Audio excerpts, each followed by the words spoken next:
เลยให้เธอนั้นหายไป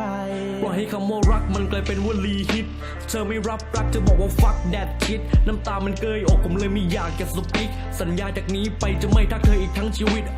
มีอาจจะกล่าวตำนานก่อนตำนานรักเพื่อนก็ดีอยู่แล้วไม่งั้นก็ห่างกันสักพักเป็นได้แค่ best friend แต่มึงไม่ได้เป็นผัวครับเรื่องคงเป็นแค่เส้นขนานโนโคจรสุริยะจักรเชกเช่นลำตับที่มีพระเอกกับตัวร้ายผมมันแย่เสมอที่มองว่าไม่มีใครคล้ายน้ำตาที่กลั้นเอาไว้ก็ไหลหยดจากเบ้าซ้ายสิ้นสุดในคำสบทพอถึงตอนจบต้องแยกย้ายเก็บทุกเรื่องราวเอาไว้เป็นความทรงจำความรักที่ผมให้ไปจะอยู่กับเธอจนชั่วนิรันดร์คำมันอาจไม่แพ้เป็นคำสแลงก็ only one ผมหวังดีเสมอจะอยู่กับเธอในทุกๆจันทร์ขอโทษที่คิดถึงสักบางครั้งมันลืมไม่ได้เจ็บใจประมาณนั้นเป็นแค่ขี้แพ้ให้ฉันต้องทนช้ำ